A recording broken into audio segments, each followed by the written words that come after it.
Welcome to my channel Sci-Fi Love Story. Thanks for watching. Please like and subscribe. The silence was wrong. Ambassador Elias Verne noticed it the moment the shuttle crossed into Kharis space. The engine still hummed. The navigation lights still blinked. The alien pilot still sat rigid at the controls. But the background noise of the void, the constant chatter of signals, probes, and automated warnings had vanished. It was as if the galaxy itself had decided to stop speaking. Elias did not move. He did not comment. Humans who survived long enough among alien powers learned one important lesson early. Silence was rarely empty. The Kharis Dominion had not spoken to Earth in 47 years. Not since the war. Not since humanity had done the one thing the galaxy considered unforgivable. They had refused to surrender. The shuttle slowed as it approached the planet Khar Prime. From orbit, the world looked like a polished blade. Vast metallic continents reflected starlight in sharp angles, broken by glowing fault lines of energy where cities sank deep into the crust. No clouds, no visible water. A world engineered for efficiency, not comfort. Typical Kharis. "They are watching us," the pilot said quietly. His skin was pale green, his four eyes fixed forward. Every system, every heartbeat. Elias smiled faintly. "Then let's try not to disappoint." The pilot glanced back, confused. "You are calm." Elias adjusted the cuff of his plain black jacket. No medals, no rank symbols, just fabric and a small Earth emblem on his collar. If they wanted us dead, we wouldn't be landing. The shuttle descended through layers of defense fields so dense they made Elias' teeth ache. Each layer peeled away slowly, deliberately, like a predator tasting its prey before biting. When they finally landed, the silence deepened. No crowd waited, no honor guard, no welcoming ceremony. Only a wide platform of dark metal and a single figure standing at its center. High Executor Threx. He was taller than any human Elias had ever met, his body encased in natural armor that shimmered like oil under light. His face was narrow, expressionless, his eyes glowing a cold amber. Behind him, the massive doors of the Citadel of Judgment stood closed. Threx did not move as Elias stepped off the shuttle. "You are late," Threx said. The translator implant delivered the words cleanly, but the tone carried weight. Accusation, contempt. Elias checked his wrist display. "We arrived exactly on the assigned second." Threx's eyes narrowed. "You arrived late to history." A lesser diplomat might have argued, might have apologized, might have offered explanations. Elias did none of those things. Instead, he took a slow look around the empty platform. "I was expecting more enthusiasm." "You are not here to be celebrated," Threx replied. "You are here to be evaluated." Elias nodded once, fair. That earned him a flicker of surprise. Kharis officials were used to fear, used to humans stammering, posturing, or desperately trying to prove relevance. Elias did not try to prove anything. "Follow," Threx said, turning toward the Citadel. The doors opened without sound. Inside, the Citadel was vast beyond reason. The ceiling disappeared into darkness. Platforms floated at different heights, connected by beams of light. At the center hung a massive ring structure, slowly rotating, covered in glowing symbols. The Council Ring. Every major decision of the Dominion was made there. Elias felt the weight of it settle on his shoulders. "This hearing," Threx said as they walked, "is not a negotiation." "Good," Elias replied. "Negotiations imply equal footing." Threx stopped. Slowly he turned his head.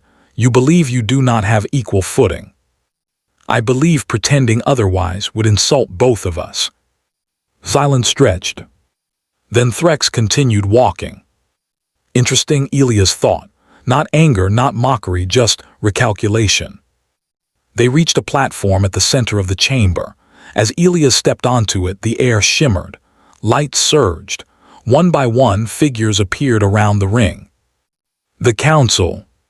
12 beings, 12 species, each one ancient, powerful, and utterly uninterested in human survival. Elias recognized some from briefings. The Sarathi matron, her massive form coiled like a mountain of flesh and eyes. The Volan speaker, little more than a floating lattice of light.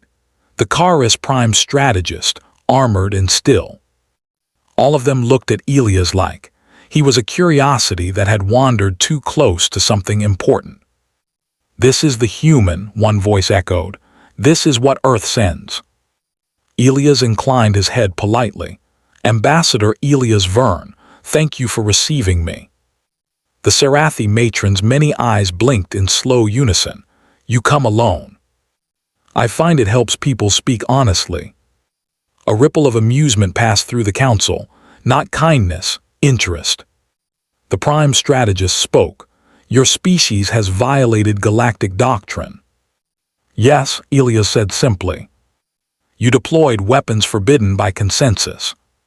"Yes." "You refused unconditional surrender." "Yes." The council leaned forward, energy shifting. "And yet," the strategist continued, "you still exist." Elias met its gaze. "So do you." The temperature dropped. Threx's claws flexed slightly. The Volan speaker pulsed brighter. "Explain." Elias took a breath. This was the moment, not the threat, not the plea. "The truth. When your fleets arrived at Earth," Elias said, "you believed resistance was symbolic. You believed fear would do the work for you." The strategist's eyes burned. "We were correct." "You were efficient," Elias corrected. "You destroyed cities, you broke defenses, you demonstrated overwhelming force." The Sarathi matron hissed softly, pleased. "But you misunderstood something fundamental about humans." The council waited. "We don't fight to win," Elias said. "We fight to decide what losing means." Silence.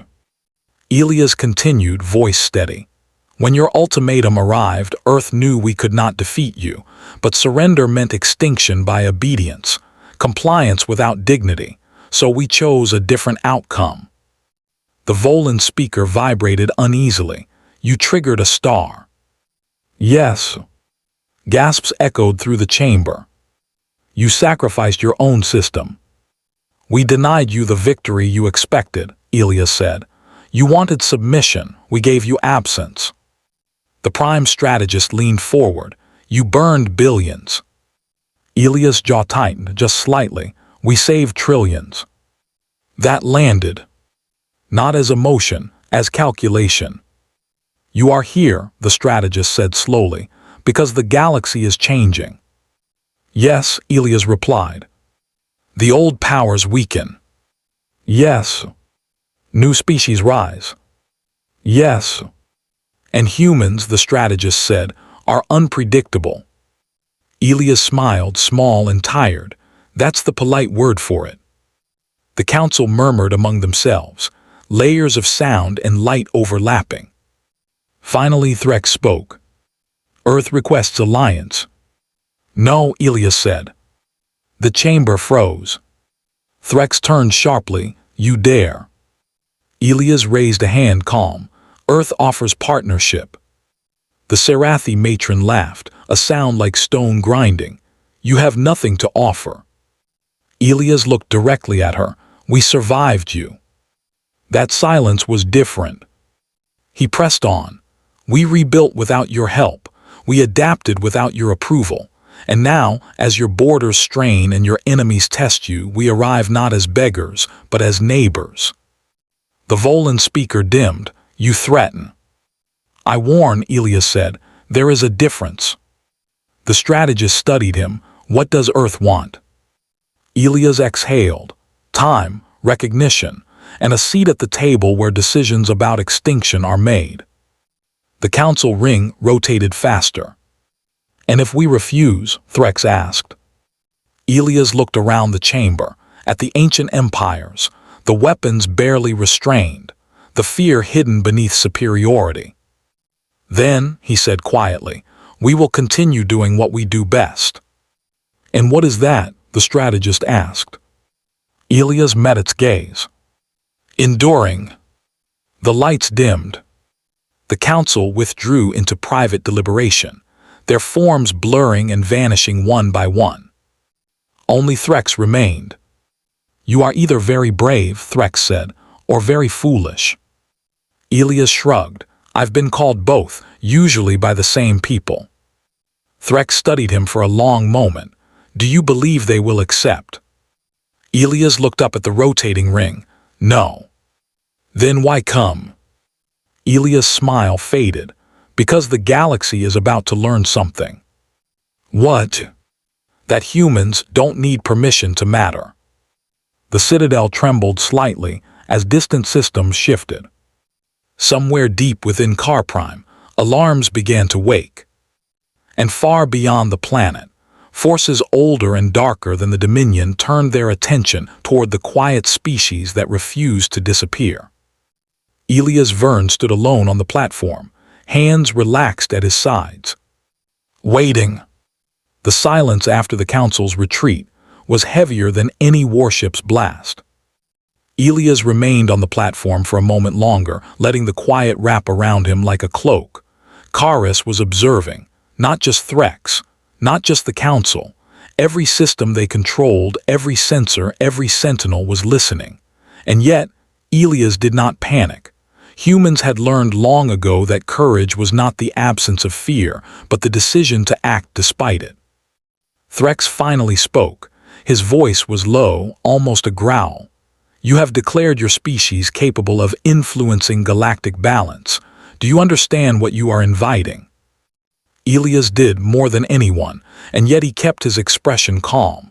"I do. That is why I am here in person."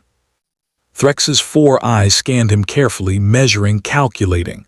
After a long pause, he nodded. "Follow me." They descended through the Citadel's corridors in silence. Each step of Elias' boots echoed against polished metal floors. The walls shifted subtly, light bending and refracting in ways that suggested thought. The Citadel itself was alive, and it was judging him, but he moved as though the building could not sway him. Finally, they reached a large chamber. It was circular, but unlike the Council ring, this room was hollow, open to the sky above. The horizon glowed faintly with Karis energy grids, arcs of power spanning the cityscape. And there, waiting, were the fleets.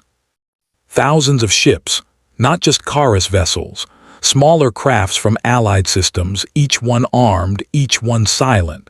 The Dominion had prepared for war, and yet Elias did not flinch. "You expect me to negotiate with them?" Elias asked. "No," Threx replied. "They will act, they will demand obedience, they will test your patience." Elias smiled faintly. "Then it's fortunate that patience is a human specialty." The first test. The first strike came without warning. A fleet of unknown ships, smaller but faster than anything the Karis had ever encountered, dropped from hyperspace at the edge of the city. Their formations were chaotic, almost playful, but the energy beams that followed were deadly precise. Several Karis ships erupted in fire. Alarm klaxons sounded, though Elias could hear them only in his mind through the translator's subtle cues. "Earth does not negotiate with extortionists," Elias said quietly. "We adapt." Immediately, a pattern emerged. Humans aboard Earth's flagship, which had arrived as part of the delegation but remained in orbit, began deploying small autonomous drones. Each one was a miniature machine, barely larger than a hand, yet capable of incredible feats. They darted between the attacking ships, jamming systems, redirecting energy beams, and sometimes simply colliding with precision strikes.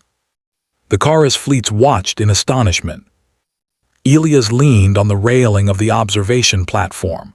"You see," he said softly to Threx, "humans do not surrender control lightly, and we rarely do it twice."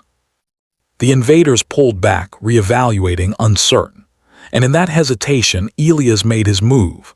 Using the translator and a simple, universal signal of negotiation, a sound pattern derived from quantum pulses, He broadcasted a message to the unknown fleet. Not a demand, not a threat, but a proposition. Communicate. Minutes passed. Then the fleet's leader responded. A voice, mechanical yet intelligent, filled the chamber with translation. "You have survived the impossible," it said. "You are different. Why?" Elias smiled. "Because humans endure, and sometimes endurance is the only weapon that matters." Shaking the council. The council had reconvened in secret. The Sarathi matron's many eyes spun in agitation. The prime strategist's armor shimmered with tension. Even the Volan speaker pulsed nervously. "They cannot be controlled," the strategist hissed. "They cannot be predicted," said the matron. "They refuse fear," added another elder. Elias' calm words and actions echoed through Kara's communications networks, reaching every council member in real time. His message was not diplomacy. It was demonstration. The human ambassador did not bow, did not threaten, and did not beg. He simply survived, acted, and proved a point that no argument could counter. Humans would not be ignored. The council realized it collectively, with a mixture of horror and reluctant admiration. Perhaps, Threx murmured, we misjudged them. The negotiation of presence. After the fleets withdrew, Elias turned his attention to Threx. "You will want to formalize this," Elias said. "I will not pretend to be obedient, I will not kneel, but I am willing to remain here in Kara's space as your neighbor, as an equal." Threx's claws flexed. "You offer humility, yet demand influence." "Influence earned," Elias said. "Not granted. Observe and act as humans always have." Threx exhaled slowly. "You may remain, but the council will test you further." Elias shrugged.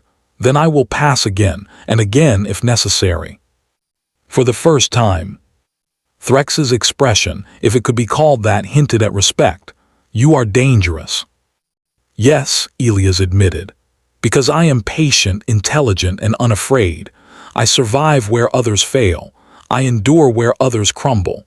And I will remind you constantly, humans do not ask permission to matter." Alliance rewritten. Days passed, weeks. The Dominion systems began to accept Earth's presence, not as a colony, not as a subordinate, but as a participant. Kara's engineers, skeptical at first, began studying human technology. Council members observed human tactics, human reasoning, and, most importantly, human resilience. Elias moved through the citadel like a ghost, always present, always calm, yet never intrusive. He spoke when necessary, intervened when unavoidable, but rarely took a position until data proved clear. And slowly, imperceptibly, the galaxy began to shift. Former adversaries saw that humans could not be coerced. Former allies saw that humans did not exploit weakness for gain. Even the most conservative council members began to reconsider doctrine. Humanity's example became a mirror, a reflection of what intelligence and endurance looked like when divorced from fear, greed, or blind tradition. The HFY effect was subtle but unstoppable. A test beyond diplomacy. Just as Elias thought he could finally breathe, the galaxy reminded him that survival was never simple. A black rift appeared in the far reaches of Kara's space. Not natural, not artificial, a tear in reality itself. Energy streams pulsed from it unpredictably, threatening every inhabited system nearby. The Dominion panicked, fleets scrambled, advisors shouted, plans dissolved into chaos. Elias stepped onto the observation platform. He looked at Threx. "I believe you underestimated humans again." "What can you do?" Threx demanded. "I can adapt," Elias said simply. Over the next hours, Elias coordinated. Using a combination of human ingenuity and Kara's technology, he created an adaptive shield field, rerouting energy from nearby star systems and stabilizing the rift long enough for evacuations. The fleets worked, but it was his guidance that saved billions. The council watched, astounded. They had never seen problem-solving like this, not in centuries, not from any species. When the rift finally stabilized, Elias did not celebrate. He simply turned to Threx. "Your fleets are intact," he said. "Your cities are safe, and your council can now see that humans matter, not because they wield power in conventional ways, but because they endure, they survive, they adapt." Threx exhaled slowly, almost reverently. "You are remarkable." Elias shrugged. "We call it perseverance." The HFY moment. The council convened a final session. Unlike before, this was not to judge, punish, or control. This was to listen. Elias spoke calmly, simply. "Peace is not maintained by fear. Influence is not measured by obedience. Authority is not guaranteed by tradition. Humans endure because they choose, because they adapt, because they survive together. You may fear what you do not understand, but in trying to destroy or control us, you will always fail." The council could not argue, they could not counter, they could only accept. Threx stood beside him. "You have changed the galaxy," he said. Elias' smile was faint but steady. "No," he replied, "we've simply reminded it who matters." A future earned. Weeks later, Elias returned to Earth, not as a conqueror, not as a diplomat, but as a witness. Humans were watching the stars with renewed confidence. They had survived threats that should have crushed them. They had faced the galaxy's judgment and emerged not only intact, but respected. The HFY truth was simple. Humanity mattered because they refused to be ignored. They mattered because they endured. They mattered because, unlike anyone else, they could navigate impossible odds and emerge stronger. Elias looked out the observation window at the stars. Every light was a story. Every system was a possibility. And somewhere in the dark, where galaxies collided and black rifts threatened to tear worlds apart, humanity stood ready. Not for war, not for conquest, but for survival. And in that survival, they shaped the future. The galaxy had expected them to falter. It was wrong. And for the first time in centuries, a species had reminded the cosmos that presence, persistence, and courage could be mightier than fleets, weapons, or fear. Humanity had returned not with a scream, but with a quiet resolve. And that was enough. The end.